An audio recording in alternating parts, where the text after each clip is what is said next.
नमस्कार दोस्तों, स्वागत है आपका A to Z स्टोरीज अद्भुत ऑफिशियल पर। कई बार हमारी नजरें जो देखती हैं वो होता नहीं। एक दिन चारों ओर शोर होने लगा। सभी लोग अपना अपना काम छोड़कर दौड़ दौड़ कर एक दूसरे के घर जाने लगे और सब कुछ बात करने लगे।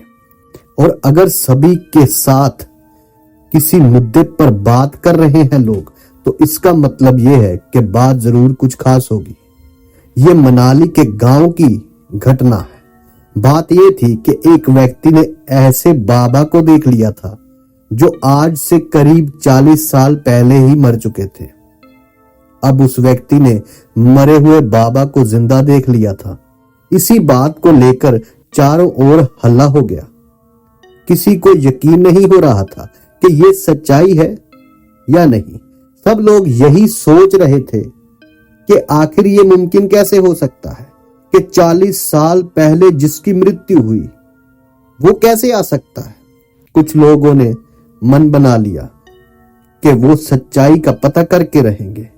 जिसने सबसे पहले बाबा को देखा वो लोग उसे साथ में लेकर बाबा की खोज में निकले। रात का समय हो चुका था, फिर भी किसी ने हार नहीं मानी। आखिर वो लोग बाबा जी के पास पहुंच ही गए। बाबा समाधि लगाए बैठे थे।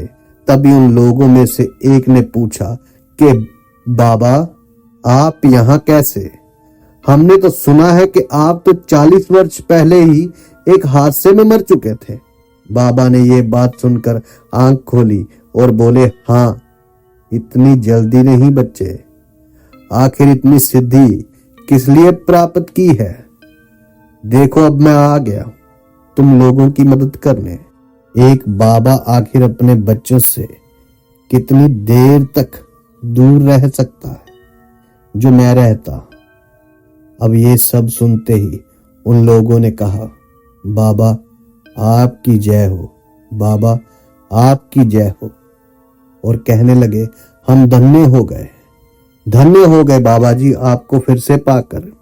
जब बाबा जीवित थे तब भी वो सबकी इच्छाएं, मनोकामनाएं पूरी करते थे। और अब जब वो वापस आ गए हैं सिद्धि प्राप्ति के कारण, तो भी सभी ने सोच लिया कि बाबा उनकी मदद करने के लिए आए हैं। सभी अपनी अपनी समस्याएं लेकर बाबा के पास आया करते थे और बाबा उनकी समस्याओं का समाधान किया करते थे। एक दिन एक व्यक्ति जिसका नाम अरुण था, वो बाबा से मदद मांगने आया। और अब जहां बाबा बैठे थे वहां एक काली बिल्ली बैठी थी। अरुण उस काली बिल्ली को देखकर अरुण बुरी तरह से डर गया और वहां से भाग गया। लेकिन कुछ दिनों बाद वो फिर से हिम्मत करके बाबा के पास आया। इस बार बाबा वहीं बैठे हुए थे। अरुण ने कहा, बाबा आपसे एक मदद चाहिए। बाबा ने कहा, हाँ बोलो, मैं तो तुम बालकों की मदद करने के लिए ही आया हूं। तभी अरुण ने कहा, मेरी पत्नी की मृत्यु आज से तकरीबन 6 साल पहले हो गई थी और जब उसकी मृत्यु होने वाली थी तब वो मुझसे कुछ कहना चाहती थी बाबा। लेकिन जब उसने बात करनी शुरू की, ठीक उसी समय उसके प्राण निकल गए और वो मुझे बता नहीं पाई कि आगे उसने क्या कहना था। और मैं उसे बहुत प्यार करता हूं, मैं उसे अपनी जिंदगी में वापस चाहता हूं। आप खुद इतने साल पहले मर चुके थे, लेकिन आज आप हमारे साथ हैं। ठीक इसी तरह मेरी पत्नी को वापस ला दीजिए। तभी बाबा ने बोला, बच्चे, इतना आसान नहीं होता। मैंने बहुत तपस्या की थी, तब जाकर मैं यहां हूं। तुम्हें भी कठिन से कठिन कार्य करने होंगे, तब जाकर तुम अपनी पत्नी को वापस पा सकोगे। तभी अरुण ने कहा, बाबा आप मुझे बताइए कि करना क्या होगा। अरुण हर तकलीफ झेलने को तैयार था। उससे ये ख्याल भी नहीं था कि आखिर वो करने क्या जा रहा था।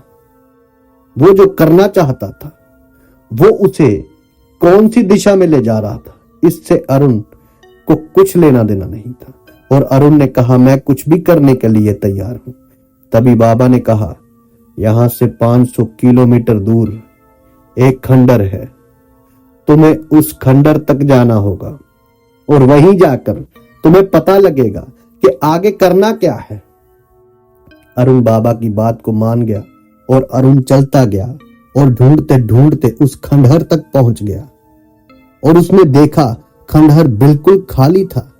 अब अरुण को कुछ समझ भी नहीं आ रहा था कि बाबा ने उसे इस खंडहर में क्यों भेजा।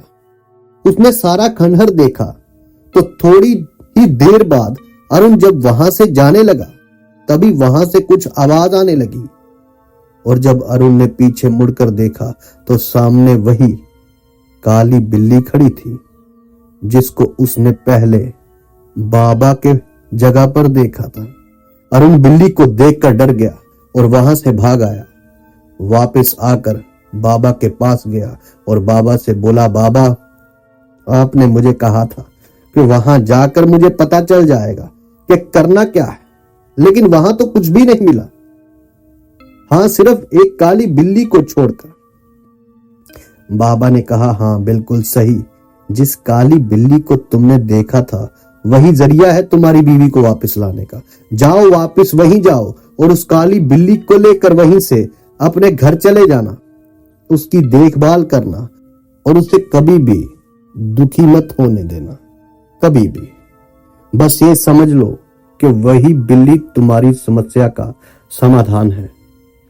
तभी अरुण ने कहा, बाबा मुझे काली बिल्ली से बहुत डर लगता है, मैं उसे अपने घर पर रखकर उसकी देखभाल कैसे कर पाऊंगा।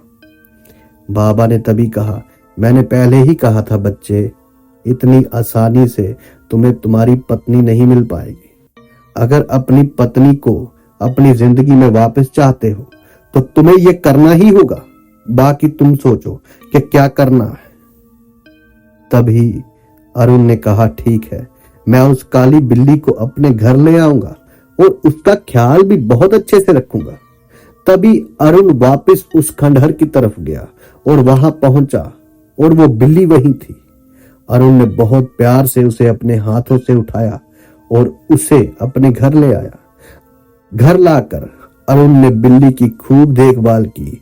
हर रोज अरुण उसे दूध पिलाया करता था और सैर पर ले जाया करता था।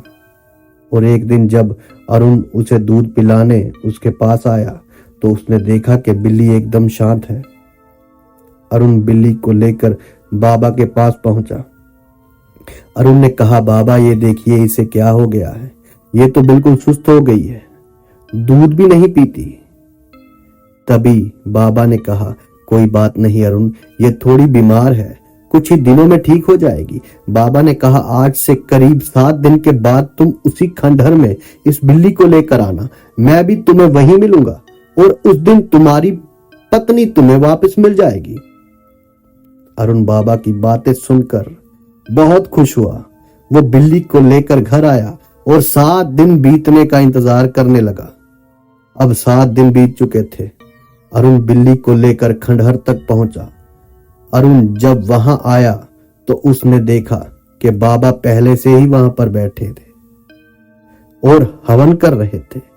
तभी अरुण ने बाबा को प्रणाम किया और बोला, ये देखिए मैं बिल्ली को साथ ले आया हूं और आज तो ये बिल्कुल खुश लग रही है बाबा। तभी अरुण को बाबा ने कहा, आओ यहां बैठो हवन कुंड के पास। तभी अरुण बिल्ली के साथ वहां बैठ गया। बाबा ने बिल्ली के माथे पर सिंदूर लगाया और अरुण को एक चाकू अपने हाथ से देने लगे और अरुण को कहा, अरुण लो चाकू को पकड़ो। तभी अरुण ने कहा, बाबा मैं इसका क्या करूंगा। तभी बाबा ने कहा, तुम्हें इसी से बिल्ली की बलि देनी होगी, तभी जाकर तुम अपनी पत्नी को पा सकते हो। यह सुनते ही अरुण डर से कांपने लगा। तभी बाबा ने कहा, तुम्हें तुम्हारी पत्नी वापस चाहिए या नहीं। इतना सुनते ही अरुण ने वो चाकू उठाया और जोर से चीखते हुए बिल्ली की गर्दन को काट दिया।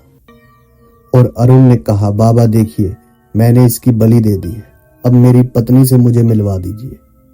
तभी बाबा जोर जोर से हंसने लगा और कहने लगा, बहुत सही अरुण, तुमने बहुत अच्छा किया, तुमने मेरी मदद की है सिद्धि प्राप्त करने में।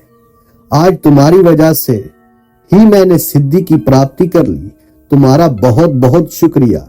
इतना कहकर उस अघोरी बाबा ने उस चाकू को उठाया और अरुण का भी गला काट डाला। लेकिन थोड़ी ही देर बाद बाबा भी नीचे गिर गया और उनके अंदर से एक पिशाच निकला। पिशाच वहां से निकला और गायब हो गया। अरुण ने अपनी लाश में एक पिशाच को सिद्धि प्राप्त करवा दी थी और खुद भी अपनी जान से हाथ धो बैठा था। दरअसल जिसे सभी बाबा समझ रहे थे वो बाबा नहीं था, वो एक पिशाच था जो बाबा के रूप में आया हुआ था। उसने अपनी इच्छा पूरी करने के लिए 40 साल पहले मरे बाबा का शरीर धारण किया था। उसे पता था सभी लोगों को इसमें श्रद्धा होगी बाबा के प्रति, जिसके कारण वो कुछ भी कहेगा तो सभी लोग मानने वाले हो जाएंगे, मानने लगेंगे। अरुण उन सब में से एक था, क्योंकि पिशाच जब तक किसी इंसान के हाथों बलि नहीं दिलवा देता तब तक उसे सिद्धि की प्राप्ति नहीं होती। इसीलिए पिशाच ने अरुण को कहा कि तुम उस बिल्ली की देखभाल करो और उसे खुश रखो, ताकि सही समय आने पर वो अरुण से उस बिल्ली की बलि दिलवा सके। आजकल के साधु भी कुछ ऐसे ही हैं। कुछ ऐसे साधु हैं जिनके भीतर पिशाच छुपे बैठे हैं। दोस्तों, उनसे बचकर रहिए। जल्दी मिलते हैं एक और वीडियो के साथ। तब तक के लिए सबका धन्यवाद। सत्य साधु संत फकीर गुरु रहबरों की सदा ही जय जयकार।